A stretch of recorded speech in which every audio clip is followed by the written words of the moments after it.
Thank you. Starting over. Good morning, good evening, good afternoon to our panelists and to all attendees to this event. My name is Dana Rawls. I am the head of communications for Includovate. I want to welcome you to this webinar as part of Includovate's Thought Series initiative. The Thought Series seeks to engage Includovate researchers with experts across a range of areas for lively discussion on issues relevant to Includovate's mission of equalizing access and opportunities for research and publishing to researchers in low-income countries. This Thought Series webinar will be focused on the emerging issue of data decolonization. So a bit of background info on data decolonization. Researchers from the Global South are often confined to minor research roles such as transcription or translation, and rarely get the chance to publish or be involved in data analysis. And who knows in what ways this lack of involvement has affected our awareness and understanding of countless issues. Global efforts to decolonize research by co-designing and co-analyzing research with researchers from the Global South are critical to mitigating and even eliminating this issue. These efforts often begin by tackling important questions such as, how can we ensure that research is inclusive from day one? So this will be what we will be speaking about this morning, this afternoon, this evening, depending on where you are. I'm thrilled to now welcome our panelists to discuss this topic. I'd like each panelist to maybe spend a minute or two to tell us a little bit about yourselves and what brought you to this incredibly important but still emerging issue. Peter, we'll start with you. Okay, thanks, Dana, for inviting me. I'm the director of the Office for Scholarly Communication at Harvard, and I've been working on open access to research for about 20 years. I was formerly a professor of philosophy, and I started publishing things before the age of the internet. And as soon as the web came along, I began moving my publications online, and I realized that making them freely available to everybody made a huge difference. And I started to get a serious correspondence and discussions with the peers that I was hoping to engage with. And so I started thinking hard about making research freely available on the internet for everybody who has an internet connection. And I've been working on that ever since. In fact, I had to step down from my position because I wanted to work on this full time, and I couldn't do it responsibly while working full time as a professor. So I stepped down in 2003, and I've been working on it full time ever since. Peter, fantastic. Thank you so much. And we're so glad that you were able to join us today. Next, Genevieve, would you like to tell us a little bit about yourself and what brought you to this topic? Yeah, so I'm Genevieve. Thank you so much for having me. I am a consultant. I work with INGOs, foundations, and I am based, I want to name, I'm based in the global north. I'm in New York City. I am also white. So in these conversations about decolonization, especially in incredibly colonial constructs, so when we think about, I work a lot on data and information within social impact organizations. So that's not only research and impact, but it's also, where's our HR information? What kind of global sort of HQ information do we need to do our jobs? And there, especially with US-based organizations, there's a huge inequity in terms of information, translation, visibility, and value. It's huge. So part of my work, because I am a white person and because I am in the United States, part of the dominant culture here, a lot of what I work on is frameworking with folks. So I'm never married to a certain issue, but what I do is work with folks in different communities and different organizations on how are their data and information moving through their organization, their network, and looking a lot at like data sovereignty, data equity. What questions are we asking and why? And especially because our methods around research, especially in impact evaluation, are based in anthropology, which is fundamentally extractive, violent, and colonial. How do we reshape our relationship to data? And so I'm also really careful about where I use the words decolonization, because I'm always asking myself, can I actually decolonize data? And I think the answer is no, because of what my positionality is, where I am and who I work with. That said, figuring out how we can build more equitable systems today and hopefully tomorrow around how data work within and outside of organizations. Fantastic. Thank you so much, Genevieve. That's wonderful. And last but certainly not least, we have Florence. Florence, would you like to spend a minute or two to explain what you are working on, a little bit about yourself, and how you became interested in this issue? Okay, thank you very much, Dana. Like you have said, my name is Florence Ndagire. I have lived experience of disability. I'm a lawyer by profession. I also lecture, and I'm a research analyst at Includovate. So for the past 11 years, I have worked as a researcher, doing consultancies and doing legal research, because every time we are confronted with cases as lawyers, we have research about them. I've also done some research on disability and inclusion, and noticed that we mostly rely on estimates in terms of data. I have also noticed that we believe in data that we did not own, that we did not contribute to, especially here in the global south. So when the World Health Organization comes on board and says, you know, persons with disabilities constitute about 15%, we will all believe and talk about that. But we do not even know when the data collection was done, who was involved in it.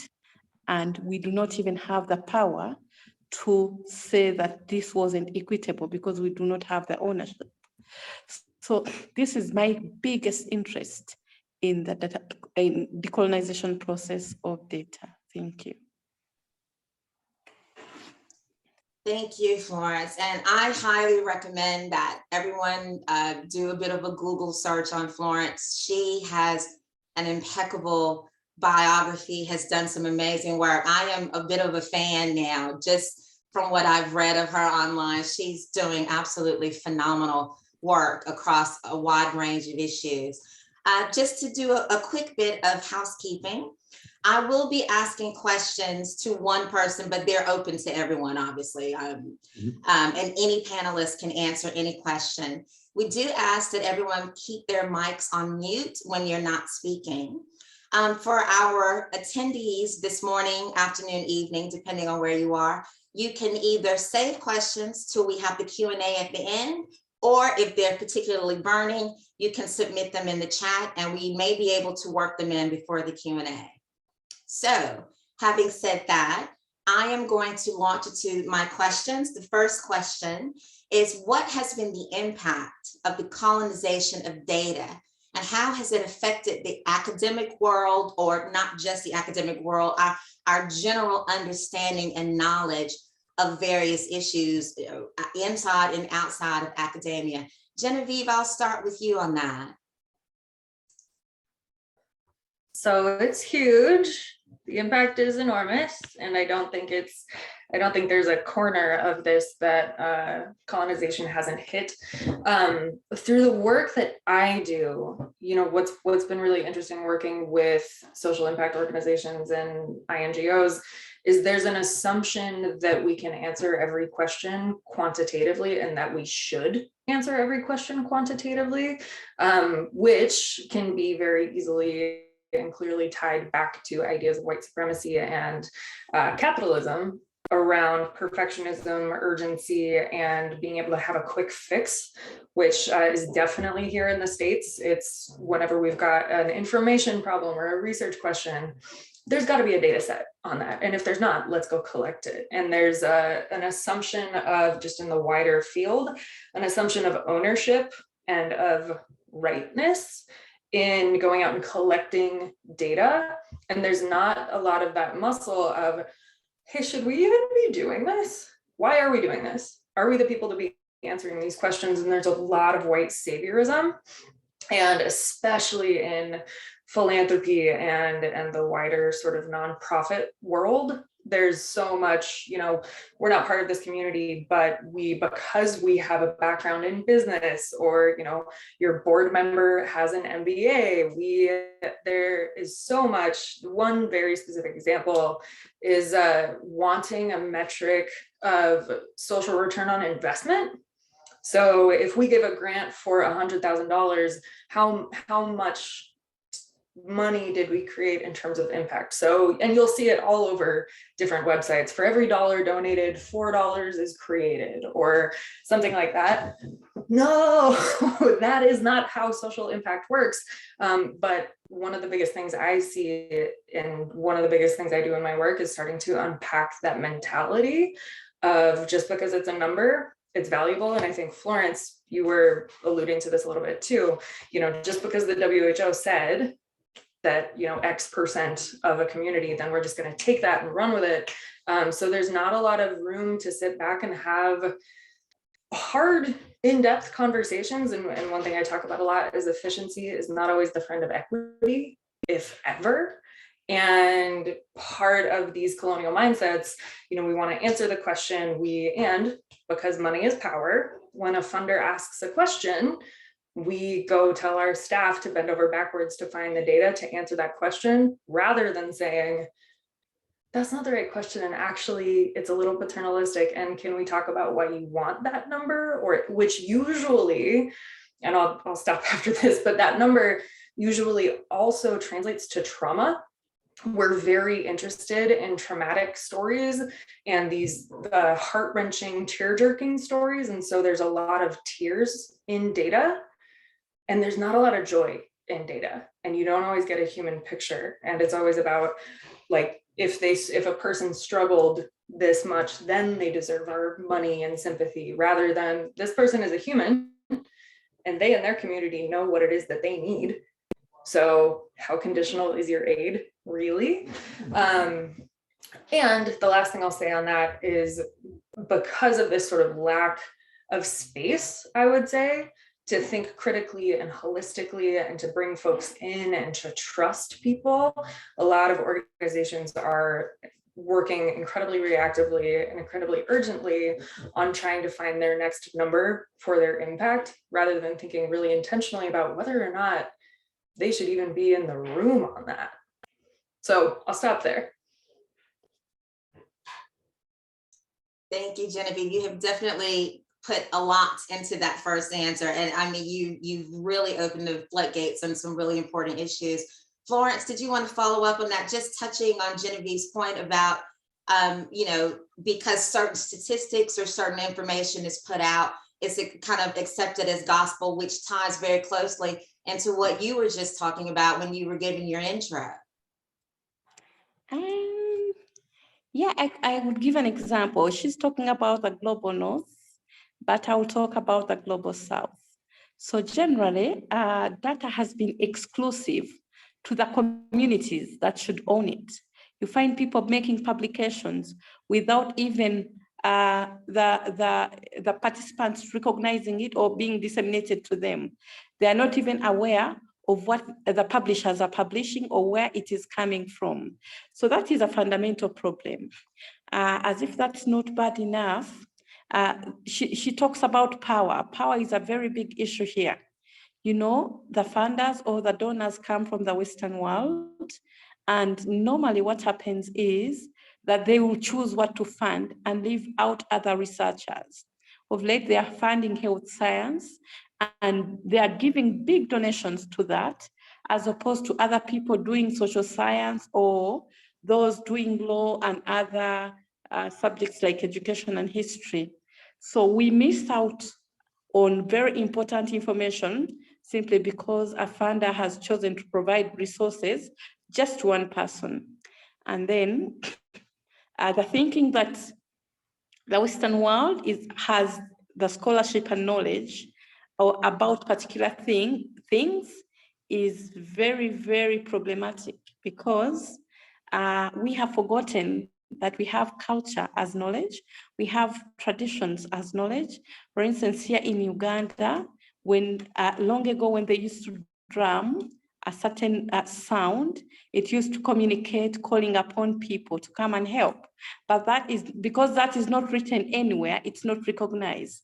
So they look at the 15th century of where the philosophers wrote so many things, Thomas Hobbes, Kant, John Austin, and many others, and think of these things: epistemology, axiology, ontology, thinking that they are all knowing, while missing the point that even people in low-income countries, even those who live in rural areas, have something to contribute to knowledge. So they have defined quantitative methods to include dependent and independent variables, causation and causality, and in the absence of that, they don't believe there will be any knowledge created. Or they could also look at research as a subject or objective, looking at interpretivism or positivism. And if you don't include that, for instance, if you're a PhD student, that won't be research, but they're really missing the point. And of course, with the decolonization of data, we hope that things will get better. And aside from objectivity and subjectivity, they leave out certain components. For instance, disability has existed for centuries, but you find that they have been excluded in the data collection, and this limits policy and implementation. So the neglect of persons with disabilities in research and literature leaves a lot to be desired, because many people will not read about their experiences since they were left out. Not many people have a chance to publish, like I have, for instance, in one of the prestigious journals, yet they have a lot to say and to explain in terms of their experiences. So we hope that this webinar will play a great role in bringing many people on board. Thank you. Absolutely phenomenal. Thank you so much for that, Florence. And your bit of culture is knowledge, traditions is knowledge. That is absolutely spot on and is a huge part of this conversation. And the point that you made about that this is an issue of power.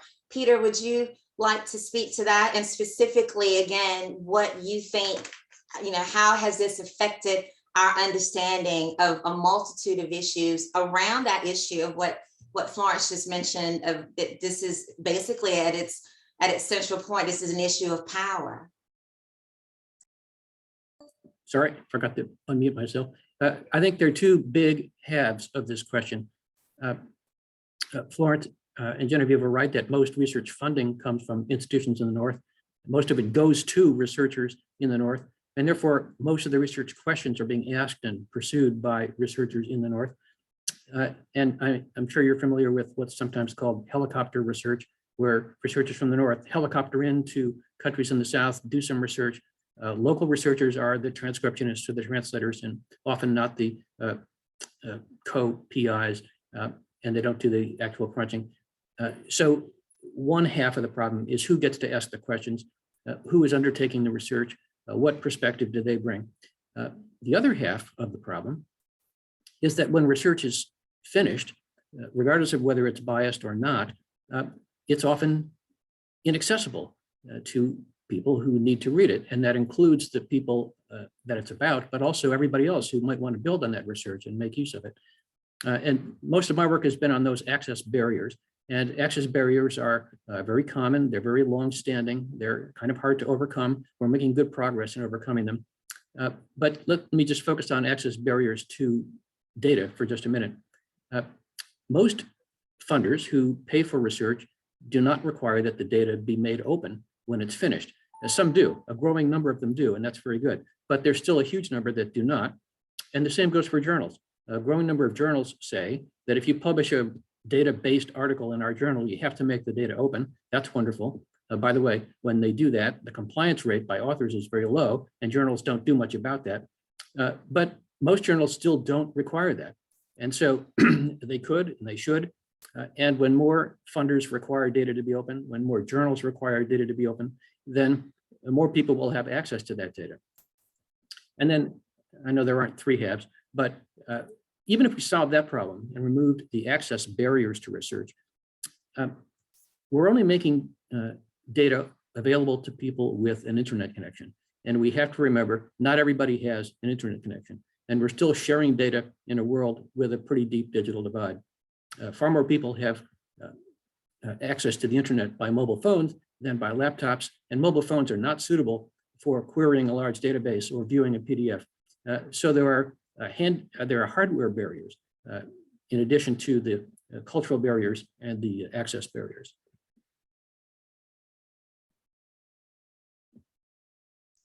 Many thanks for that. You guys are off to a phenomenal start. Sorry, Peter, I'm actually taking notes on what you're saying, because you're absolutely right that, you know, when we talk about access, you know, literally infrastructure, hardware, you know, even though we live in a world where more people have mobile phones than have toilets, that doesn't mean, as you just said, that who wants to read a 400-page article on a tiny screen? I mean, so having that internet access is absolutely critical. This has been absolutely fantastic. Thank you so much for the answers to question 1. Question 2, I would really like for you guys to give me a sense of how detrimental you think it's been, that how data decolonization, data colonization has been to researchers, academics in the global South and in low-income countries. How do you think, how damaging has it actually been to not just them, but to our collective understanding? Florence, I'll start with you on that one. Colonization of data has been very detrimental to most researchers in terms of course, in many aspects. One, it has denied opportunities to researchers in the global South to publish because they don't believe that they have the scholarship, knowledge, and material to publish. That's one. Secondly, because people in the global South are poor, they have, through the colonization process, denied them the opportunity to access resources or funding for research, which is also problematic. And then, because of their power, they have imposed what they want them to research about, and they only come in as, can I say, assistants? Yes, they should own the research. So if they ask you to just transcribe or do the interview just because they don't speak the local language, then you're not doing the job yourself. And as if that's not bad enough, they are forgotten when data is published. They don't even appear as authors, and this is very problematic. Then it's so amazing that John Speaks comes to discover the source of the Nile when he comes from either the global North or the West. So they come to us, ask a few questions, and they own up everything that we have done as either Africans or Asians. And I believe that, I don't know, can I call it theft of knowledge? Yeah, it's important to recognize everyone's contribution, whether you're a superpower or a colonial master, but it's important for us to own up the research, as opposed to you coming and saying, oh, many people, this number of people suffer from malaria in Africa. You don't even know what it means to suffer from malaria. So colonization of data has reduced the communities to nothing, yet communities should own up the research. They should be engaged and involved in the research, and data should be disseminated to them before even publications happen. Thank you. Thank you, Florence. Peter, do you agree with Florence's assessment that this is in essence a theft of knowledge? Yes, that is. Here's another way to see this from a different perspective. Most research is publicly funded. This is true in the North and the South. It's not funded by philanthropists. Some of it is, but most of it is funded by taxpayers. And it belongs to taxpayers, or it ought to belong to taxpayers. And when it's behind a paywall, and when it's behind a copyright or patent barrier, then it's being denied to the people who paid for it. And part of the movement for more inclusive research, open access research, is to remove those paywall barriers, but also those intellectual property barriers. you don't have to call it theft, but it's being withheld from the people who paid for it and who deserve to have access to it. One harm, you wanted to focus on harm of let's say, enclosing data and preventing people from having access to it. I think one harm is slowing down the development of COVID vaccines and slowing down their distribution in the global South. Now, on the one hand, the COVID vaccine was developed very fast compared to previous vaccines, but there were manufacturing facilities and research labs in the global South that could have participated, but didn't or couldn't because they didn't have all the data they needed. Now here we have to make a distinction between data about the virus and data about the vaccines. Researchers were pretty good about sharing data about the virus. And in fact, they stepped up in a way that they had not done for almost any other issue. And more of that research is open than on practically any other topic. But data about the vaccines, data that would help discover and then test and then manufacture the vaccines is proprietary and it's not being shared. And this is the case even now, despite the fact that President Biden and the Pope and the UN have all recommended opening up those patents. You probably know the controversy. The theory is if the patents were open, there were no manufacturing facilities in the South capable of using the information to manufacture vaccines. The best evidence seems to be that that's false. An editorial in Nature argued that that's false. In any case, the data should be shared and we'll see who can make use of it, who can benefit from it. But it's being withheld so that we can't even test that. And those who need it and could benefit from it, could make use of it, are not able to do so. Thank you so much, Peter. That is a phenomenal example of exactly what we're talking about. This idea that we can't share this knowledge because they won't know what to do with it, which is, in addition to being untrue, it's just patently offensive, and it's based on this very colonial mindset, which is what we are speaking about today. Genevieve, please feel free to jump in. And how do you think that the colonization of data has affected researchers in the global South, or even, as Peter has just given an example, I mean, even something that's happening today? Yeah, I mean, first, like, voracious nodding to everything Florence was saying. And Peter, I agree. I think there's so many levels of theft here. And again, it's about power. It's about money. It's about keeping the status quo. It's not only about folks who have power in this moment, but in using that power to keep the status quo. And so I think from where I sit, because I do work with a lot of research organizations who, their research goes up to USAID or the UN or parts of the World Bank, right? And so as we're thinking about, okay, let's for a moment assume that the social impact sector, the NGO sector, exists to actually work themselves out of a job. That's a different conversation, I think, to have. The nonprofit industrial complex is incredibly strong and incredibly colonial. But that said, if we were to assume, yes, these organizations exist to work themselves out of a job, which I don't think is true. But if that were true, like if we walked our talk, if all of the rhetoric on all of our websites was actually true in practice, then we should want to get the most holistic picture of what's going on the ground from the folks on the ground, with the folks on the ground, led by the folks on the ground, and the folks who are part of those communities, because there are so many learning gaps. So when we think about impact evaluation using a lot of this research, we're getting a potentially totally wrong picture of what it is that's working. And this is what then perpetuates more funding to go to more interventions. And like Florence, what you were mentioning, is it about malaria or is it about something else? Is it about what the community actually knows what they need, right? And that's a whole other level of paternalism where we, the people with the money, the people in the global North, have to decide on what people can actually do. And so I think one of the concrete gaps that this causes is we're not doing the work that we need to do. that's a harsh, like, blanket statement. I don't think that's true all over the place, but we have so many gaps because we refuse to actually look at ourselves and look at our own biases and how we're thinking about this, and who gets to be the PI and who gets to call the shots on this stuff. So are we actually learning and supporting communities in need? I would say no. That's one of the biggest harms.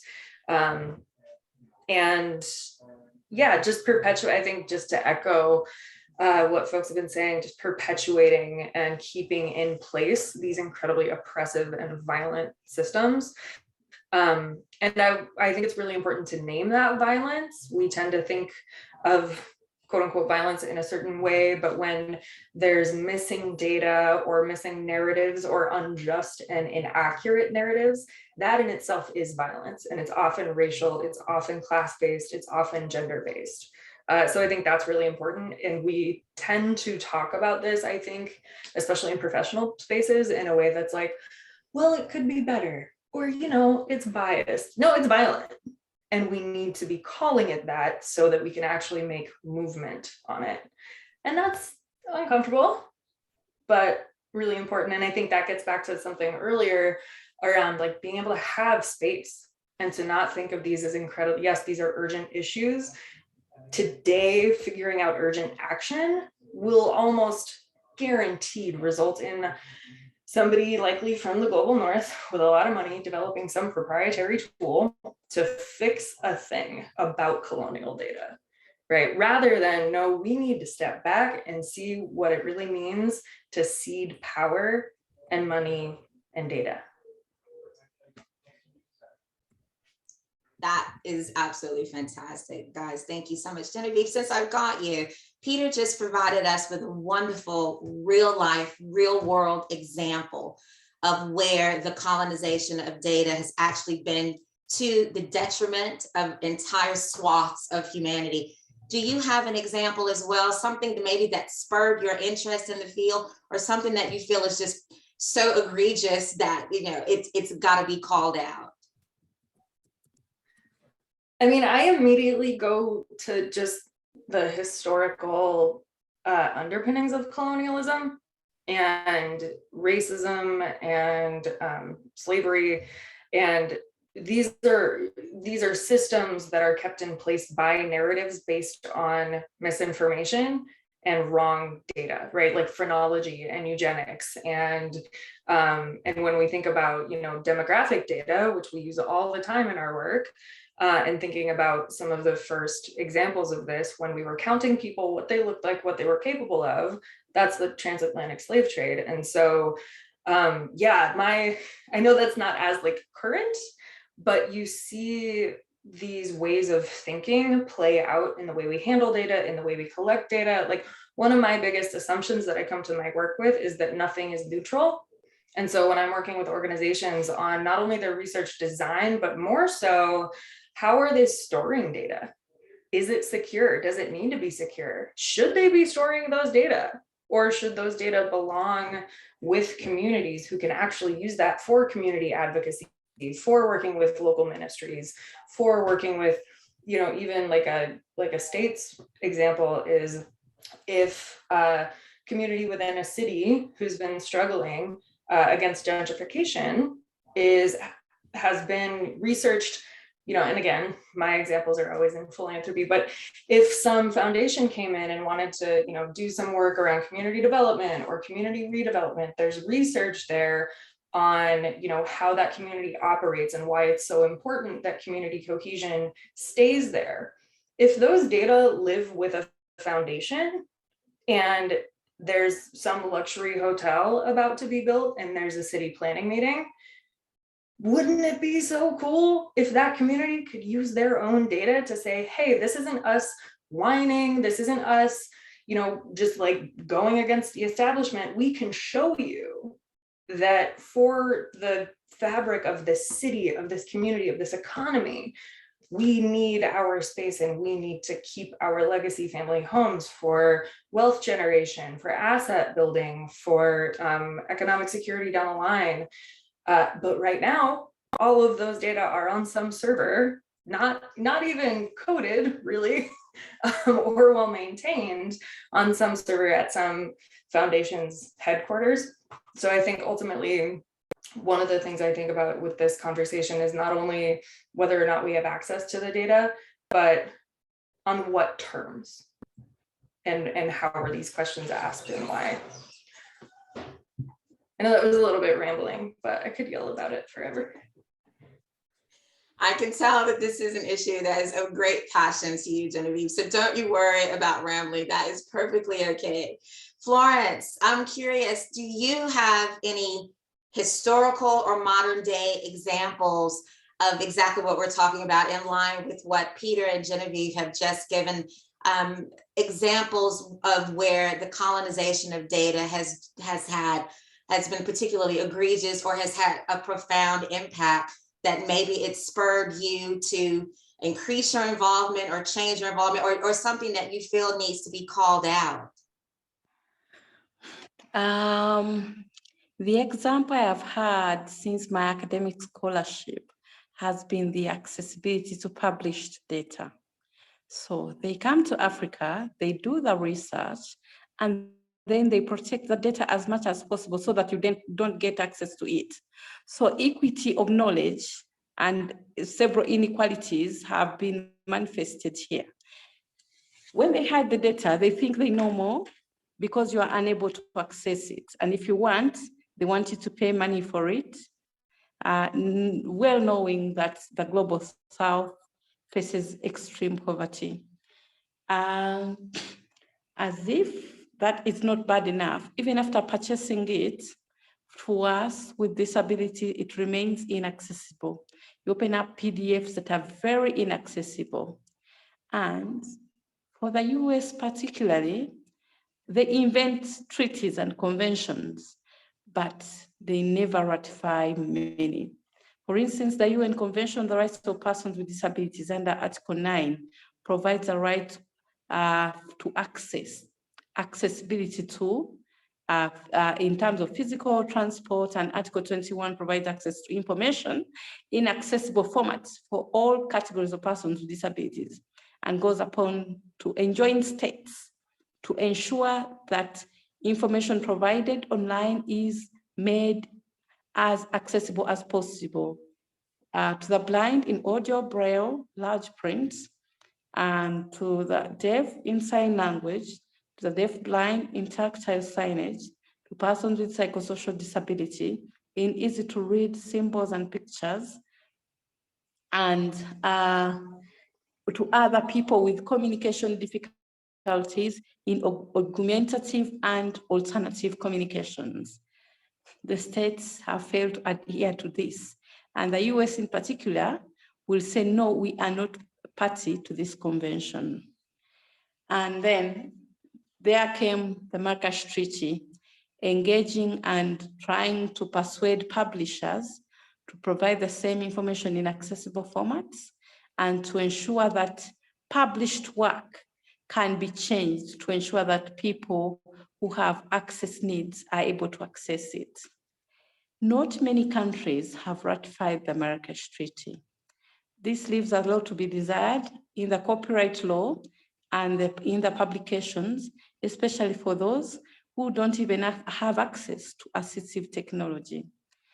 I think it's an appeal to the publishers, to the organizers of the webinars, to engage governments or publishers or people in power to ensure that when funding is provided, conditions are given to ensure that the information they are researching upon will be accessible and as open as possible to the users. Thank you.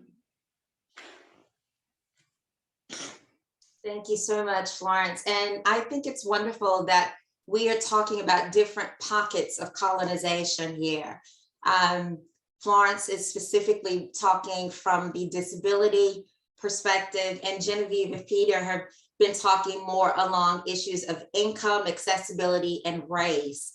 Yep. So we've got lots of different pockets here, and I'm really grateful to you guys for kind of mentioning them across the board and giving each one the same amount of weight, because I think from the perspective of the masses out there, they're all pretty much connected, and they all have very similar impact on our general knowledge and understanding of issues. So I'm really grateful to you guys for doing that. We are running out of time, so I'm going to ask one final question. What more? I specifically want to find out from you guys, what work have you done specifically in the space of decolonization data? And what more do you think needs to be done so that we can get to a point where it doesn't have as much of an impact as it does now? Peter, I'll start with you on that one. I do a lot of work advising universities and funding agencies on how to make the research they produce more open.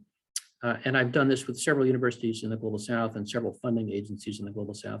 The strategies are roughly the same. That is, what universities ought to do is roughly the same in the North and the South. What funders ought to do is roughly the same in the North and the South.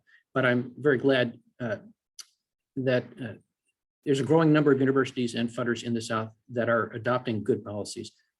But globally, because research is global, we really need all universities everywhere and all funders everywhere to insist that the research they produce be open to everybody. And I just want to build on what Florence said. It should be open in many different ways. It should have no paywall or no financial barrier. It should have no copyright barrier. And it should have no language barrier. That's more difficult. And it should have no disability barriers. Doing all those things together is hard. And the objection, as Florence was saying, is it's difficult and expensive. In the United States, statutes requiring disability access barriers to be removed started with retrofitting buildings to allow access by wheelchairs, which is very, very expensive when you multiply by the number of buildings. But to force publishers of digital content to make the work accessible to those with visual impairments is much less expensive. On the other hand, publishing in 12 different languages is very expensive. So to make it as open as possible, universities, funders, and publishers have to change their practices. And we have to acknowledge, just as a way of a reality check and understanding the obstacles in our way, that some of the methods of making work open, more inclusive, less enclosed, are expensive, and we're not likely to see them as soon as we'd like. Fantastic, Peter. Thank you so much for that. Genevieve, what work are you doing to address this issue? And how can we make this less of an issue moving forward? Abolish everything. I think, some of the work that I've been doing specifically has been, working with organizations to really challenge the way we think about hierarchies and challenge the way we think about decision making. And so I think for me, it's less about the research and more about what happens before the research happens. So what is our research design? Who are we giving power to? What is informing our questions, and being really aware of our positionality in these issues as well. And so when we think about some of the organizations that I work with, I come in through the data door, yes, and I've got a framework that I use called the data ecosystem diagnostic, which aligns a data lifecycle from data collection and acquisition through cleaning to analysis, to storage, and ownership. So there's a data equity lens there, and then mapping that to mission, which is usually through a theory of change or a problem tree, something like that. And then really looking at tactically through our people, our processes, and our tools, how can we start to map some of these together? And again, I think that assumption that nothing is neutral, like the way we walk down the street has an impact on the world around us, whether we're talking to a person at the grocery store or we're in a hurry and we walk right past them. For me, depends on a Tuesday or a Thursday, whether I'm a pleasant person in that experience, but always being aware of the impact that we're having on other people, and being aware that we don't always know the impact we're having on other people. So being open to that feedback, and I think especially for folks in the global North, especially for white folks, not being so dang defensive and really doing the work. So that's one big thing. And what I've seen is with the folks that I work with, it's again opened up that space for us to say, hold on, what is it that we're doing here? And to build up some credibility to then talk to funders. I mean, one of my biggest things is so much of this comes down to the structures we work within and the funding that we work within. And so ultimately, I think, moving forward, a lot can be done when organizations change their practices. And what would the world look like if philanthropy wasn't based on missionary work during the era of colonization? You can't separate those things. So always sort of one of the things that grounds me the most in this work is Adrienne Marie Brown's work. She's got a book. She's also states-based, but has done a lot of work on, she's an abolitionist and does a lot of work on community organizing. And one thing she talks about is social justice work is the work of science fiction. We've never seen systems that are equitable and work for every person. And so, of course, we don't have a roadmap. And I think we get stuck in, well, who's doing it well? Can I compare to a like-minded organization or a similar organization or a similar researcher? Maybe not. Maybe we just get to trust ourselves and each other and take a leap of faith and, keep being science fictionists. That's my answer. I'm 100% with you. That is the type of science fiction that the world needs a lot more of. Florence, I'll go over to you. What work, and Florence has done an amazing amount of work with the UN, specifically around disability. She's absolutely incredible. But Florence, can you just tell us, what work are you doing to address the decolonization of data? And what do you think we can do to make its impact even less moving forward? Okay, most importantly, I have invented space for participants in the data collection to understand and talk about their own situation. Sharing this experience enables us who are implementing projects to know the integrities of the particular activities we are going to implement. And that has normally been done through the baselines. And now, because their data informs advocacy, we have done what is called community mobilization to enable them understand their own issues and to dialogue with them and to ensure that we bring policymakers on board. And then I have tried to raise awareness of the different challenges and barriers that many disadvantaged and marginalized people face to the key decision makers to ensure that when doing research, it is as inclusive as possible, providing reasonable accommodation and support even during data collection processes. And then coming back to the people who have given you the data has also been critical through validations to ensure that you have adequately captured what they said. And I've done lots of this with the UN Women, with the UN Special Rapporteur on the Rights of Persons with Disabilities, and with UNFPA that recently happened in Tanzania, of course, doing a situational analysis of the same. So understanding people's situations will give you the will to localize and contextualize certain projects you ought to implement that are led by communities with their own initiatives and innovations. This is very critical. And then what I also believe that in order for interventions to be brought on board, funders should think of what is called inclusive budgeting in research, so that even the lowest participant who gives you information is respected and accorded the dignity they have during the authorship of certain research and publications. Acknowledgement and recognition of the great work they do will go a long way in ensuring that decolonization impacts on the lower or grassroots person positively as opposed to the negatives we have talked about. And many donors, funders, and people in power will be more interested in coming down to the community to listen to what the people have to say.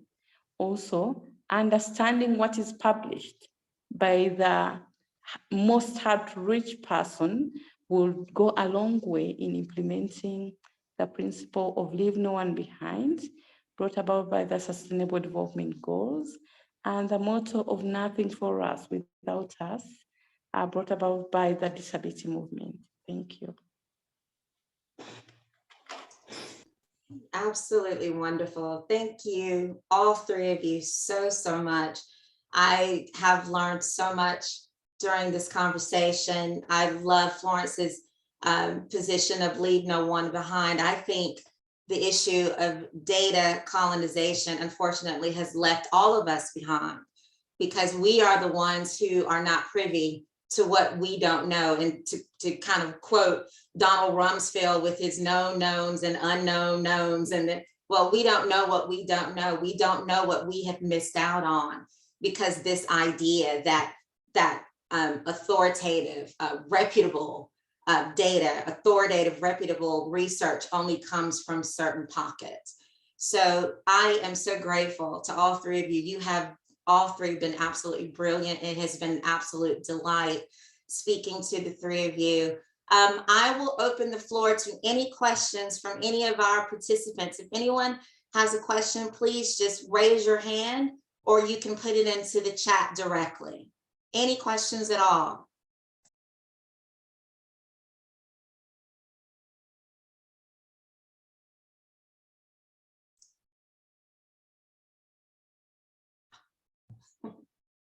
So Christy, our CEO, has provided a question.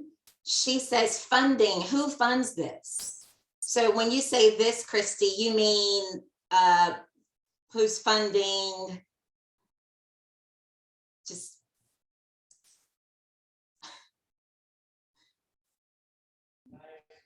inclusive research and decolonization. Is there anyone who's funding this effort as far as you guys know? Anyone who's kind of taking the lead on this? There isn't one funder that's taking the lead on this. There are dozens of funders that are now requiring that the research produced by their grantees be made open. And there are hundreds of universities that require that.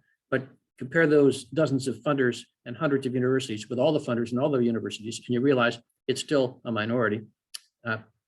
It turns out, no surprise, most research nowadays is born digital. So it's in a form in which it could be shared freely if only we made certain cultural and economic decisions. It's not as if we had to typeset it all over again or somehow convert it to digital. It's already digital. And so on the one hand, making it open is not more expensive. We don't need a lot of new money.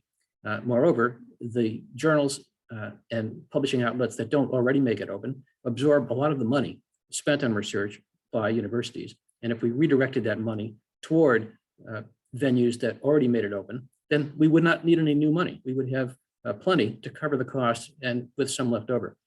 So on the one hand, there are some institutions that are already paying for it. On the other hand, we're spending our money in the wrong places. We're spending it on publishers and journals that lock it up. And we could make those decisions now to redirect the money. So there's enough money in the system, provided it's spent with our eyes open on these goals. Thank you for that, Peter. That's a fantastic answer. Genevieve, would you like to jump in? Yeah, just to add to that, maybe on the less academic and institutional side of things, one of the arguments that I make with my clients all the time is, especially when we're taught, like translation is a great example, is, well, it's too expensive to translate everything that people want us to translate into. It could be over 2/3 of what the employees of an organization speak, but everything is still in English, which, hello, biases. And one of the things that we talk about a lot is, let's talk about how yes, it's expensive and you don't want to pay for it up front. Let's talk about how you already are paying for it in knowledge leakage, in loss, in attrition, in overall loss of opportunity, because you're less likely to be having researchers in these local communities applying for an RFP if you've got 6 pages of English legalese ahead of it all. And so it's painting that really holistic picture, which exactly, there's plenty of money in the system.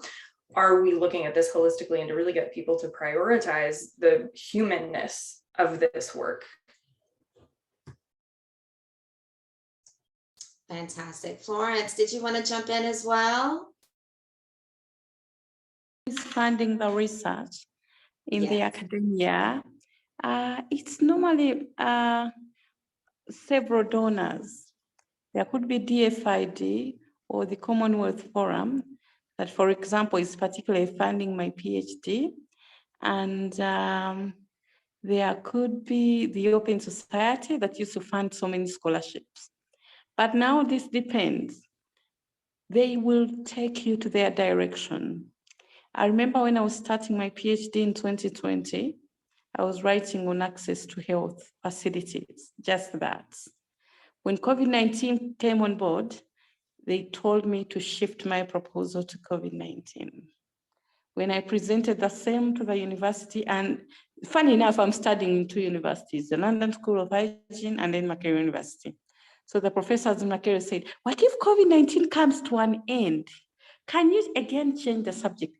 Do you know writing 3 proposals in 1 year and also being accepted also became a challenge? So the donor chooses to change your objective to suit their own.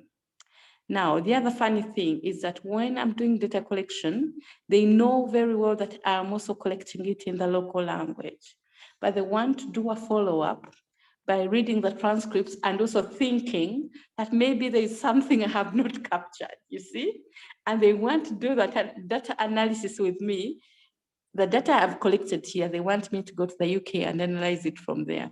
I find that funny, but anyway, what to do? They will do everything. You know, I'll give you an example, like in the first 3 months of my PhD, I had to publish an article. They come to you, this night, you are writing on this and we are publishing it in the Lancet. It's to my advantage, but have I written quality work? You see? So they will switch you to where they want you to be. And really that is the challenge of funding. Thank you. Thank you so much, Florence. And I think that's what Christy was trying to allude to with the question, is always follow the money, which, as Peter said, you know, it actually exacerbates the issue at hand, because the people who are funding oftentimes are the ones who have created this environment in the first place that we are all fighting against. So yeah, follow the money, you know, who's funding it, why. And again, to go back to what Genevieve's point was earlier, what happens with that data once it's been collected, once it's been stored, then what happens to it? So thank you, Christy, for the question, and thank you all for your answers. Are there any more questions from any of our attendees today? Any other questions at all?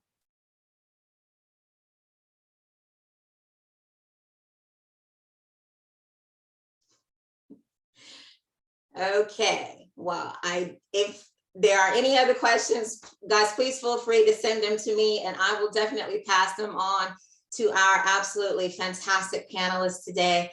I would like to thank all 3 of you again for your participation. It has been an absolute joy to have the 3 of you, to speak with the 3 of you, and to provide your knowledge and education on this issue. I know I have gotten a lot from this, and I hope that our attendees have as well. If there is any information on the work that you're working on, Genevieve, you mentioned your data ecosystem.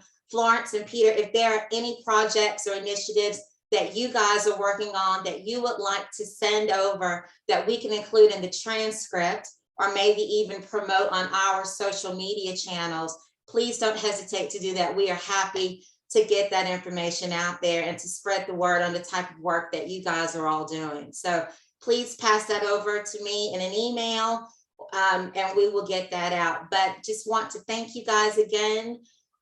This has been incredibly illuminating. I hope everyone's enjoyed it. And I hope that each of you has a wonderful rest of your day. Thank you very much.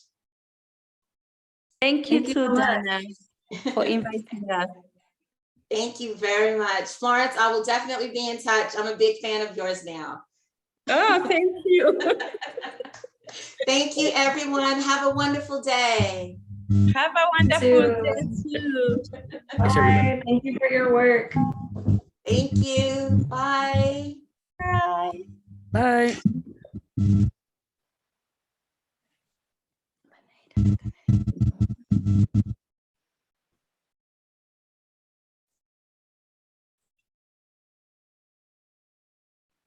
Nana, are you still here?